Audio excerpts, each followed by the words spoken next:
Why is team building important? Many of the business owners that I have had the real pleasure of working with want their team members to be happy and productive. But as we are so busy doing the day-to-day, we don't often appreciate the importance of team building exercises as a strategy to improve team cohesiveness, happiness, and improve innovation. A team that works well together is more effective, more productive, and more successful, not to mention happier and more fun to work with. Now, who doesn't want that? Despite its reputation for being a bit lame, team building exercises can be one of the most important investments you can make for your business. So in this video, we're going to clarify how to create successful team building activities, how to make the most of the time you're away from the office, and we're going to give you a couple of our favorite examples of team building activities that you might want to consider using at your next out of the office day.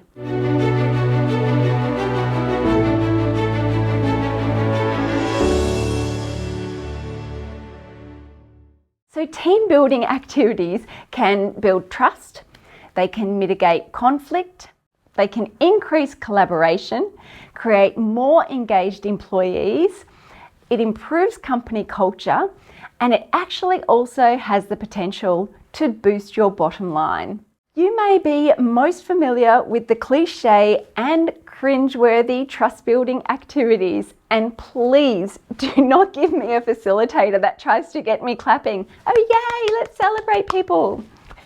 It can all be a little bit naff, but team building activities can be strategic and worth the time and investment. In fact, I helped a client develop their organizational values as part of a team building day. Not only did we develop the organizational values and behaviors as a team, but because the way that we did it was not only fun and engaging, but it was also very strategic, the long tail effect of the day and the engagement of the team still has impact years later. So how can you succeed at your next team building day? My advice is to start off by balancing your objectives. Team building activities can have practical takeaways for your business strategy and operations, but it's worth taking a moment to think about what you want to get out of the day with your team. Is it an opportunity to be strategic and foster innovative thinking? Is it to drive performance, or is it simply about getting the team together to let off some steam?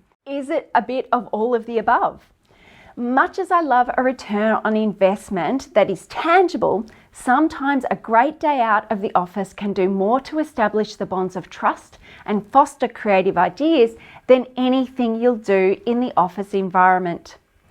Let me share an example. When I had the great fortune of working for the Movember Foundation, and it was still quite a small organisation at the time, all of the employees came together for a few days of learning, product and system development, sharing of initiatives, and team building.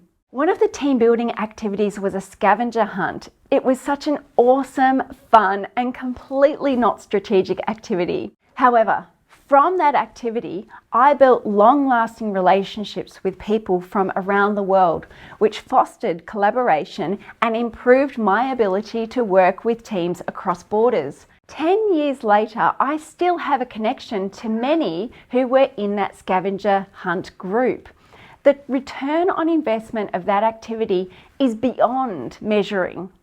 Next, make the team part of the process. As with everything in business, I would encourage you to make your team part of the design process of the day. They will more likely want to be on board with the activities, they'll be more likely to help along the way, and the day will have a better impact if your team have had a chance to have input along the way. Consider that you don't always have to play it safe.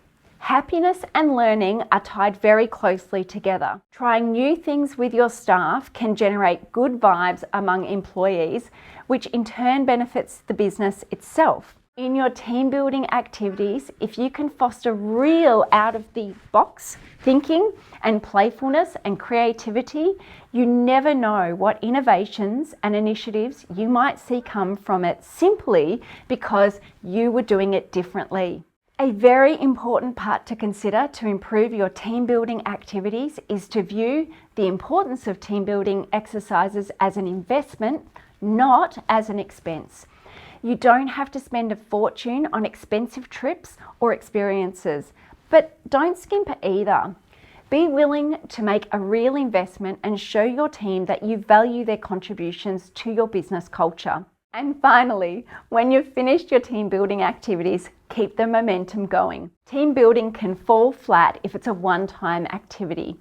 Find ways to keep the collaboration by creating opportunities for your team to connect and interact outside of regular meetings or presentations in the office. There is no point in building great momentum and good feelings if you don't capitalize it when you get back into business as usual. So now that you know how to succeed at your next team building day, I want to list my favorite team building exercises based on my personal experience.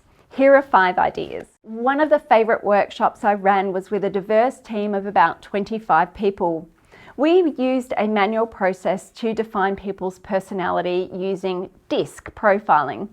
I love using DISC, and if you're curious to know more, leave a comment. I ended up separating out people into their dominant character buckets, and I asked them to plan an activity.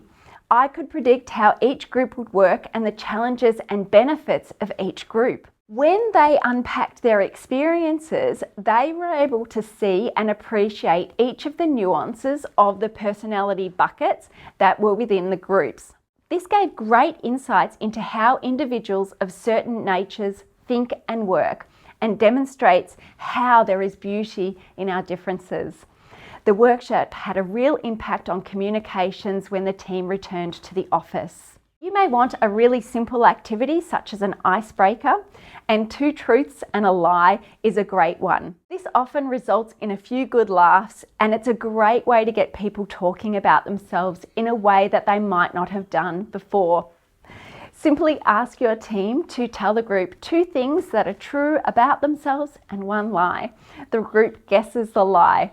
It can be really insightful. Another activity that can help communication and team cohesiveness is one focused on appreciation.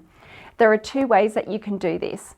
Either have each person turn to the person on their left and say what they appreciate about the other person, and then do it the other way around on the right.